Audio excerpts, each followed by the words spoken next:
Ó, eu acho que a primeira coisa que é importante a gente dizer é que a gente começou a ter, né, uma regulamentação da profissão, né, de análise do comportamento aplicada para trabalho com crianças com TEA. A gente começou aqui na Lei 17.502, de 3 de novembro de 2020, aqui no município de São Paulo, mas você já tem um projeto de lei, né, federal para essa regulamentação. E que, inclusive, tem facilitado até o acesso a essas terapias para pessoas que têm um convênio médico, enfim. Eu acho que é importante a gente colocar esse ponto, né? Que é, enfim, essa regulamentação tem se mostrado importante. Além disso, você tem alguns órgãos internacionais que têm apontado a terapia baseada em análise de comportamento como a mais eficaz para o trabalho com crianças autistas, né? Só que aí a gente começou a ter, né, eu acho que faz pouco tempo, acho que foi agora em setembro, se eu não me engano, é uma reportagem, peguei isso daqui de algumas reportagens que eu fui encontrando, que foram falando, né, mas a gente teve algumas reportagens agora em setembro discutindo, né, que algumas associações têm apontado que nós, né, quando eu falo nós, eu estou falando não nós três aqui, mas nós, a nossa comunidade, tem agido de maneira muito semelhante com manicômios. Ou seja, a gente teve todo um trabalho ali, né, antimanicomial, e aí você vai começar a ter modelos de clínica que às vezes se assemelham, segundo essas associações, a um modelo manicomial. Sim. E aí isso eles vão colocar, por exemplo, uma grande quantidade de horas da pessoa. Você vai ter essa divisão de poder que a gente estava falando, né? Ó, a pessoa vai cumprir simplesmente a rotina aqui e vai, né, quase, ó, a criança vai ficar sentada, a criança vai fazer a lição de casa, a criança vai fazer tudo. Cara, isso aí tá a serviço dos pais. Madison, hein? Porque também eu acho que os pais, de certa forma... Os pais da escola, ou pelo menos dessa ideia deles de disciplina social. Sei lá. Então, mas eu acho que tem uma parte que é o quanto o discurso é esse, Henrique. Porque os pais, eles acham mesmo que quanto mais terapia, melhor. E eles não acham isso do nada. Eles acham isso porque isso é falado explicitamente. Esses dias, tempos atrás, eu vi uma pessoa falando que terapia ABA tem que ter no mínimo 20 horas. Eu falei, gente, mas tirou da onde esse dado? Pois é. Inventou? Quem foi que inventou? Na reportagem lá falavam que 40 horas. 40 horas é o clássico, mas essa pessoa... Eu não vou falar o nome de ninguém, mas, enfim, teve uma pessoa, que é uma pessoa influenciadora da análise do comportamento, né? Influenciadoras digitais que só falam besteira, que tem uma parte da hiper disponibilidade de discursos que, às vezes, faz umas pessoas falarem coisas e isso ter um puta de um, né? Enfim, a pessoa falava que tem que ter no mínimo 20 horas. E eu falei assim... Instituto de pesquisa, tirei da onde, né? Porque quem disse que precisa ter 20 horas? Ninguém disse, mas é porque é isso. Tem uma coisa que é o quanto menos as pessoas precisarem pensar sobre as coisas, melhor, às vezes, eu acho. De novo, entra no lugar do protocolo, né? Do precisa de 3 blocos consecutivos. Para mim é parte da mesma coisa, né? A hora que você vende um pacote que serve para todo mundo... É isso. Né, de um diagnóstico tão diverso, como pode você ter um pacote que serve para todo mundo, né? Então, assim, é mais uma, né, das coisas que eu acho que tem sido vendida. E a gente está num lugar de poder, né? Quer dizer, você está na clínica, você está num... sei lá, num lugar todo bonito, com encaminhamento médico, né, de um super médico, aquela família chega lá e você diz que aquilo que você faz é uma prática científica, que você vai mostrar gráfico, que o desenvolvimento daquela criança tá no lugar e que você vai levar essa criança, o desenvolvimento lá, sei lá pra onde, né? parâmetros que também são estranhos pra gente, né? Falar de marcos do desenvolvimento é algo que tem sido corriqueiro na nossa área. Para mim também, num lugar de pouca crítica. E aí você tá nesse lugar de poder e você diz para essa família, seu filho precisa de 40 horas. Para uma família que tá fragilizada, né, Clau? Isso, então é assim... Não sabe o que fazer. Cara, tem uma parte que a gente lida com isso como se fosse assim, a coisa mais corriqueira do mundo. E tipo...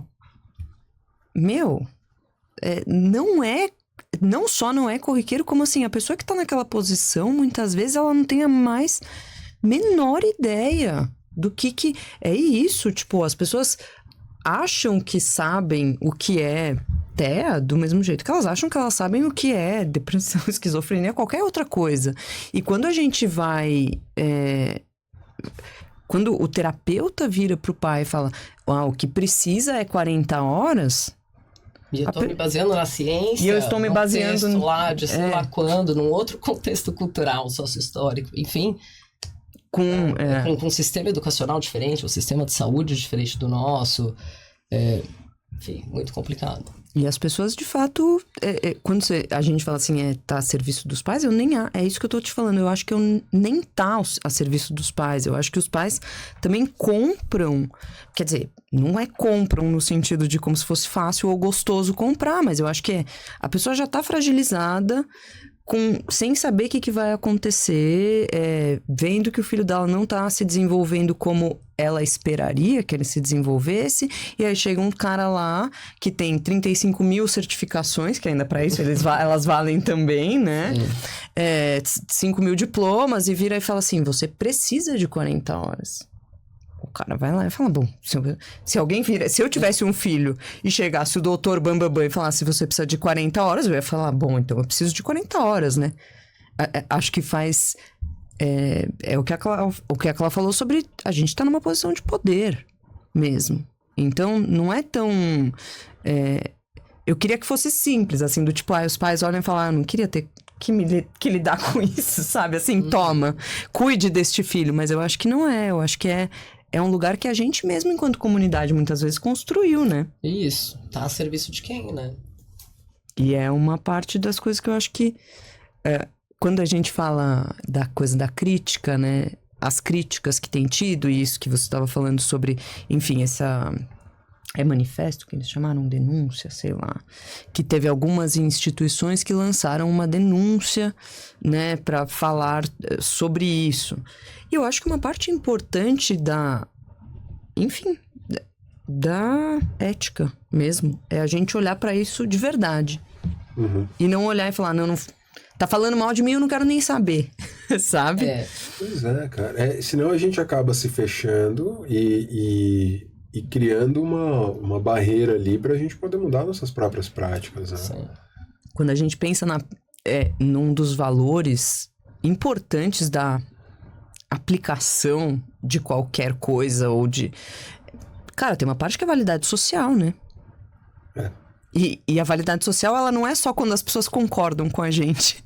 E tem uma confusão nisso. Se você for ver, né? A validade social lá atrás, ela era primeiro um questionário que as pessoas, você gostou disso? Né? Só que às vezes não é necessariamente esse gostou, porque tem um monte de implicações que às vezes a pessoa tá super fragilizada, ela vai, cara, adorei!